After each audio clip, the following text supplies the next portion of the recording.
స్థానిక పట్టణ రజక సంఘం ఫంక్షన్ హాల్లో అఖిల భారత రైతు కూలీ సంఘం 9వ జిల్లా మహాసభ జరిగింది. సంఘం జిల్లా అధ్యక్షులు జె సత్యబాబు సంఘం జెండా ఎగరవేశారు. సంఘం నాయకులు పి బుచ్చిరెడ్డి, పండేల సోమన్న, గంటా బాలరాజు అధ్యక్షతన మహాసభ జరిగింది. సంఘం జిల్లా కార్యదర్శి పి వెంకటనాయుడు ఉద్యమాల్లో అమరులైన అమరులకు సంతాప తీర్మానాన్ని ప్రవేశపెట్టారు. సభ 2 నిమిషాల పాటు సంతాపాన్ని పాటించారు. ఈ సభకు ముఖ్య వక్తగా హాజరైన సంఘం రాష్ట్ర అధ్యక్షులు ఇండ్ల ప్రభాకర్ రెడ్డి, సంఘం రాష్ట్ర ఉపాధ్యక్షులు ఎం దుర్గాప్రసాద్, సిపిఐఎంఎల్ న్యూ డెమోక్రసీ జిల్లా కార్యదర్శి జె వెంకటేశ్వర్లు, రాష్ట్ర పౌర హక్కుల సంఘం రాష్ట్ర ఉపాధ్యక్షుడు, హైకోర్టు న్యాయవాది నంబూరి శ్రీమన్నారాయణ ప్రసంగించారు. కేంద్రంలో బీజేపీ ప్రభుత్వం, రాష్ట్రంలో కూటమి ప్రభుత్వం రెండూ కూడా కష్టజీవులు, రైతు కూలీలకు వ్యతిరేకంగా చట్టాలు మారుస్తూ కోలుకోలేని విధంగా దెబ్బతీస్తుందని ఆందోళన వ్యక్తం చేశారు. అఖిల భారత రైతు కూలీ సంఘం సీనియర్ నాయకులు కత్తిల స్వామి రెడ్డి, సాధన విజయభాస్కర్ రెడ్డి, ఐఎఫ్టియు రాష్ట్ర ఉపాధ్యక్షులు ఎం యేసు, రాష్ట్ర నాయకులు ఏవి రమణ, పీడీఎస్ జిల్లా కార్యదర్శి రేవు తిరుపతిరావు, పిఓడబ్ల్యూ జిల్లా కార్యదర్శి జె సత్యవేణి, రైతు కూలీ సంఘం నాయకులు పెండెల పాపన్న, పాలెపు రామారావు దొర, సాకిరి భాస్కర్, 200 మంది అఖిల భారత రైతు కూలీ సంఘం ప్రతినిధులు పాల్గొన్నారు. స్వతంత్రం చెప్తున్నారే, ఈ స్వతంత్ర పాలకులు ఈ దేశాన్ని ఎక్కడ తీసుకెళ్ళిపోతా ఉన్నారు. విద్య వ్యాపారం, వైద్యం వ్యాపారం, అన్ని రంగాల వ్యాపారం ప్రైవేటుగా ప్రోత్సహిస్తూ ఉన్నారు. ప్రైవేట్ ఉద్యోగాలు ప్రోత్సహిస్తూ ఉన్నారు. ప్రైవేట్ కూడా దోపిడీ చేసుకోవడానికి అవకాశాలు కల్పిస్తూ ఉన్నారు.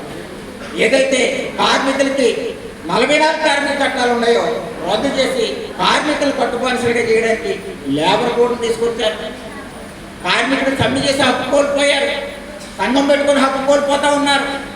8 గంటల పనిదినాన్ని చికాగో కాలంలో మేడే కాలం నుంచి పోరాడి సాధించుకున్న 8 గంటల పనిదినాన్ని ఈరోజు 12 గంటలు చేయడానికి కోరుకున్నారు.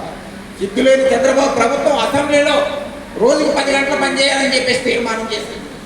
అంటే కార్మికుడి శ్రమను దోసుకోవడం, కష్టజీవుల శ్రమను దోసుకోవడం, రైతుల శ్రమను దోసుకోవడం, రైతులు పండించిన పంటలకు గిట్టుబాటు ధర లేకపోవడం, ఇది ఈ దేశంలో సాగుతున్న వ్యవహారం. విదేశీ కంపెనీలకి, విదేశీ సంస్థలకి, కార్పొరేట్ కంపెనీలకి